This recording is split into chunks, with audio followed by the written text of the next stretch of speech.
Thanks for staying with us. So we continue with the punch. Okay. So armed police operatives took strategic positions at the entrances of several local government secretariats in Osun State on Tuesday, following the uncertainty over the tenure of elected local government officials. The heightened security presence comes in the wake of a Monday's Court of Appeal judgment in Akure, which upheld the appeal filed by chairman elected under the APC in the October 15, 2022 local government election. So there's a bit of controversy where the APC people are saying that the ruling has automatically allowed them to reinstate and restore the sacked local government officials to office, while the Osun State government has countered that claim, maintaining that there was no place in the judgment that, or in the ruling, that it stated that the sacked chairman be reinstated, that nowhere at all. So maybe the court has to give clear interpretation of its ruling. Obviously, it wasn't clear for them to have such controversies. Okay, so the Nigerian telecommunications operators have started implementing the long-awaited 50% tariff hike following the regulatory approval from the Nigerian Communications Commission. They said the lawmakers had moved to halt the rollouts, citing economic hardship. The House of Representatives on Tuesday directed the regulator and Minister of Communications, Innovation and Digital Economy to suspend the tariff increase, arguing that Nigerians cannot afford higher telecom costs amid rising inflation and the removal of fuel subsidy. They said the tariff hike had been cleared by the NCC and was scheduled to take effect nationwide starting Monday. They said MTN, the country's largest telecommunications provider, had already started implementing revised rates as of Tuesday. Other key players like Glo, Airtel, and Nine Mobile are yet to release their new pricing structure. So the senior MTN executive who talked about this said that they have started updating their own price list. However, the process is gradual and they haven't completed it yet. The adjustments meant that, for example, the 1.5 gigabytes monthly plan previously priced at 1,000 naira had now been replaced with 1.8 gigabytes plan costing 1,500. 15 gig has increased from 4.5 to 6.5. 20 gig plan 7.5, and from there, he said even the larger gigabytes have also increased. But they said that not all the prices have gone up. Some prices were not touched at all. Some are still below the 50%. But let's see how this rollout works. Okay, so the Senate Public Accounts Committee on Tuesday had grilled the Inspector General of Police, Kayode Egbetokun, over concerns regarding the over 178,000 missing firearms allegations of allegations of 1.1 billion naira contract splitting with the Nigerian police. When I read the whole article, there was absolutely no explanation on these two allegations. But I know the Inspector General of Police appeared and was saying they apologized for consistently missing the appointments with the House, and also introduced Assistant Inspector General of Police Abdul Suleiman in charge of police accounts as his official representative before the committee anytime he's asked.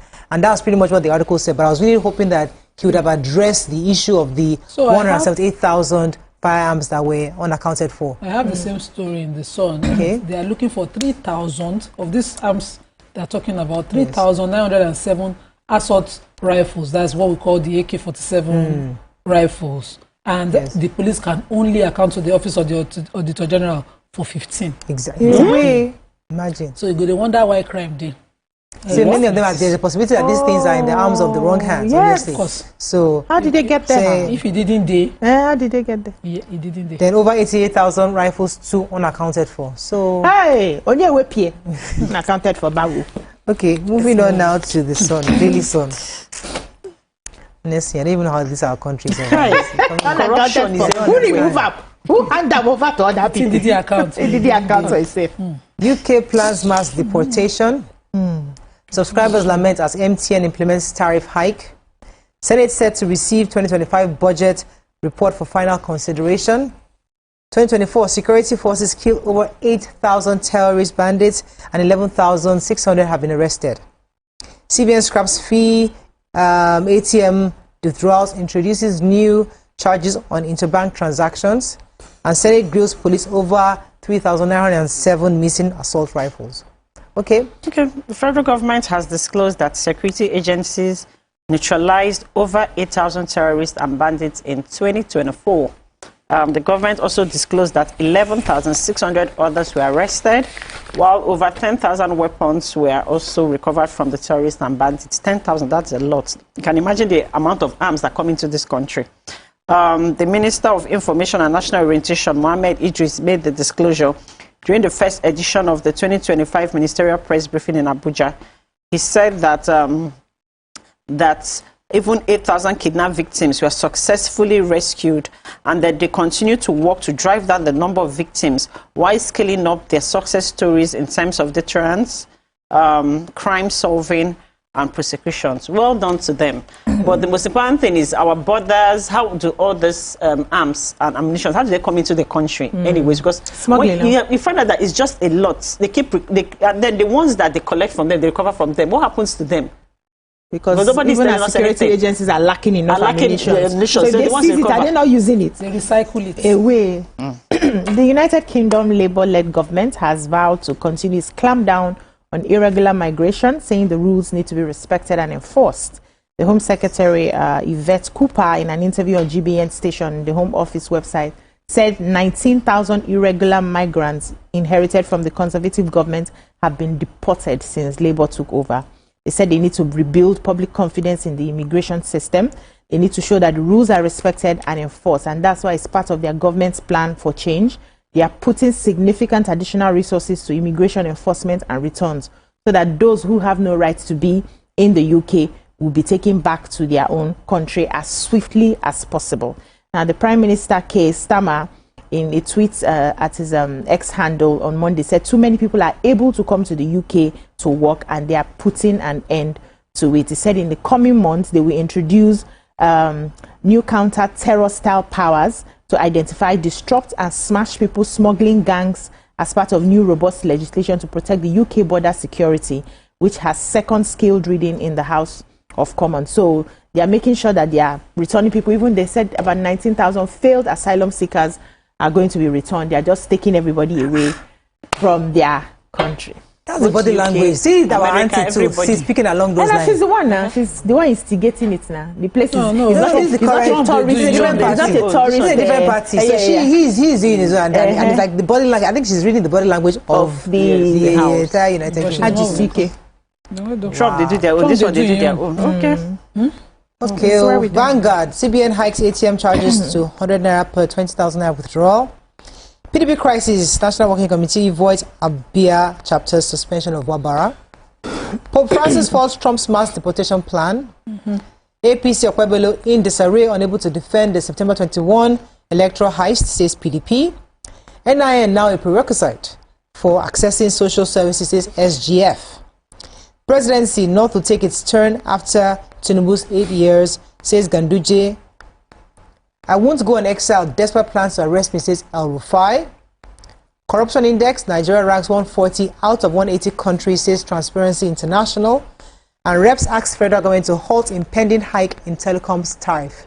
Okay, which story? Okay, so let me just say what the SGF is saying now. So the Secretary of the Federation, the SGF Senator George Akume, was at the interministerial retreat for the Nigeria Digital Identification for Development project at the Radisson Blue Hotel in Ikeja, and he was represented by one Professor Babatunde Bolaji, and he just continued to emphasize the need for the vulnerable to get their NIN, saying that the NIN will now be a prerequisite to accessing any social services. For them to access palliatives, they must have their NIN, and he, in the same vein, commended, I'm taking this because she's female, the Director General of the NIMC, Engineer Dr. Abisoye Koka Odusote, for her dedication and commitment to fulfilling the Commission's mandate. And as Chairman of the Project Ecosystem Steering Committee for the Nigeria Digital Identification for Development project, the SGF has assured her of its support in pursuing reforms to reposition the NIMC through the ID4D project. I'm just so proud of what she's doing. We know that a lot of people are getting their data captured, but this is not news if it's not already been effected, because we know that some approval has come out for another distribution of I think 50,000 or 5,000 per vulnerable person, so it should already be used. Okay, so Pope Francis has frowned on United States President Donald Trump's deportations of illegal migrants from his country. Yes, he spoke on the issue as Venezuela brought home nearly 200 undocumented migrants from the United States, even as the UN warned there should be no forced returns to the troubled Caribbean country. The Pope had written letters to the U.S. bishops on Monday, stating that deporting migrants who are fleeing their countries for genuine reasons would damage their dignity and place them in a state of vulnerability and defenselessness. He said that this does not impede the development of a policy that regulates orderly and legal migration. However, these developments cannot come about through the privilege of some and the sacrifice of others. He said that for that sending people back to troubled regions doesn't even make sense. We need to show empathy, because some people are actually migrating for right reasons. For safety and right reasons. Okay, that's all we can take on Front Page Review this morning. When we come back, we have a special feature from Extra Large Farms. Stay with us, we'll be right back.